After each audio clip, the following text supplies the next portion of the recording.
Lola opa, sizdan juda ham ko'p so'rashadi. Kajilli o'sha mashhur iboralarni. Mani obunachilarim uchun ham iltimos.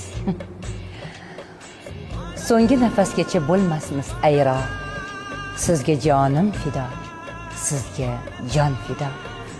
Kajilli o'zi o'zbekcha gapirgandek bo'lgan. Qilgan bo'lsam agar xato, uni yodga olmang aslo. Sizni chindan sevar edim.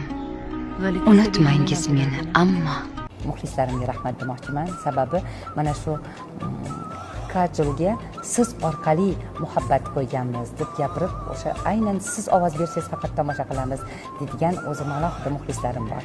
Ishonchim komil, haqiqiy o'zbek xalqi o'zini Kajilini boshqacha yaxshi ko'radi. Ya'ni Lola Eltoyevani. O'zini o'zbek aktyorlarini yaxshi ko'rsin, sevsin. Rahmat sizga. Rahmat. Ana shunaqa originalni ko'rsatdim. Esmeraldani ovozida biror narsa deng, eng esingizda qolgan. Yo'q, u juda ham katta pul turadi, lekin mayli. Kayfiyatim ko'tarilib ketdi deb o'sha hammaga yo'dirdim. Esmeraldani eslatmaylardim, lekin hozir eslataman.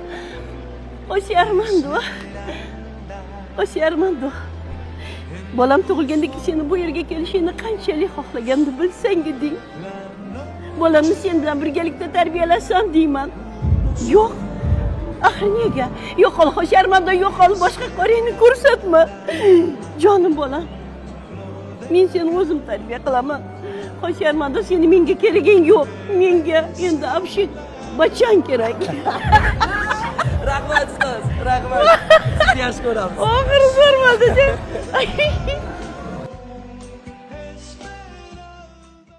Yaxshi ma'noda yaxshi paparatsisiz.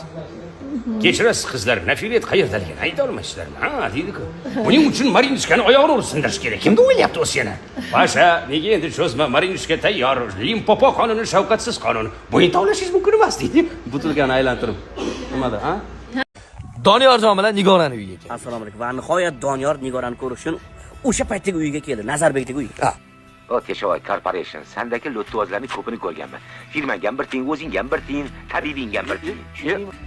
Yodingizda bo'lsa, men bitta istoriyamda ancha ta'mirtalab holat kelib qolgan, bugun bu yerda hech kim yashamaydi degandim.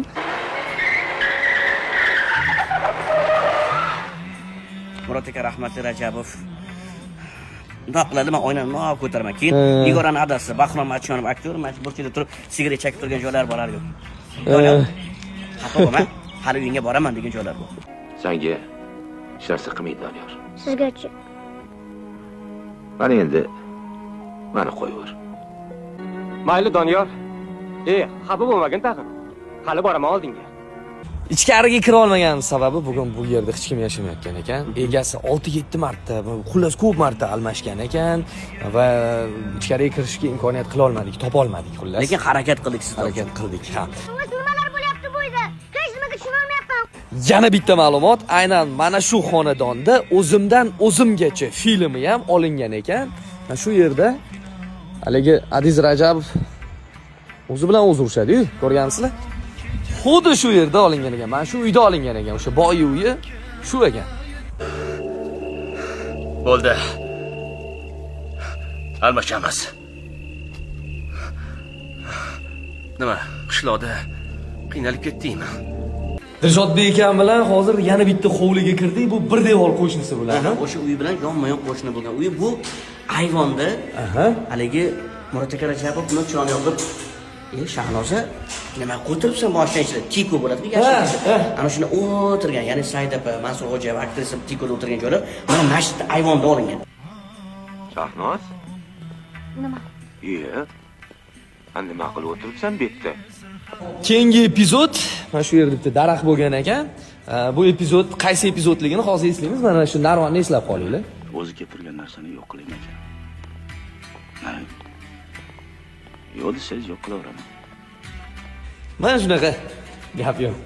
Rahmat, o'rtoqlar Dilshodbek Katabekov bilan ikkinchi marta Kichkina tabib haqidagi manzillarning originalini ko'rsatdik. Kichkina tabibga qancha qaytda ursangiz shuncha aniqadi. U kinoni qancha eslasangiz shuncha zo'r. Kichkina tabibdagi Nigora bugun qayerda va qanday ko'rinishda? Originalni ko'rsataman. Sen kasal ekansan. Men seni davolashga keldim. Assalomu alaykum aziz, hurmatli yurtdoshlarim. Men Nigora obrazini Kichkina tabib filmida yaratgan Barno Nishonovaman. Shohlayevga katta omadlar. Barno opa, bugun qayerlardasiz, nimalar bilan bandsiz, shaxsiy hayotingizda qanday o'zgarishlar bo'lgan? 2004-yilda skripach Nodir Hoshimovga turmushga chiqib, Amerika Qo'shma Shtatlariga ko'chib kelganman. Aynan Jorjiya shtatida yashaymiz. 3 ta farzandimiz bilan birgalikda hamda qaynonam va qaynotam bilan birgalikda musiqa maktab ochganmiz. Kichkina tabib filmidagi ba'zi bir jumlalar hayotiy memga aylanib qolgan. Siz o'zingizga ham shunaqa hazillar qilisharmidi?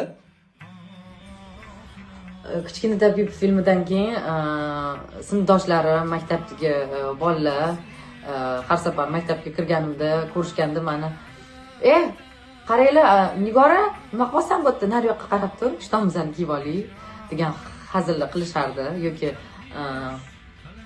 Nigora, bu yoqqa meni ham davolab qo'y endi deb hazillashardi. Musiqa kollejida ham, konservatoriyada ham shunaqa hazillar bo'lgan. Barno Nishonova o'zi kichkina tabibga qanday kelib qolgan? Undan keyin nega rol o'ynamadi? Xullas, kelgusidagi rejalari qanday? Aynan mana shu kabi savollarga biz Shoh Live ko'rsatuvida, Mahalla telekanalida bor yo'g'i 2 soatdan keyin javob beramiz. Katta to'liq intervyuni o'tkazib yubormang. Shanba, ya'ni bugun soat 20:10da Mahalla telekanalida Shoh Live tomosha qiling.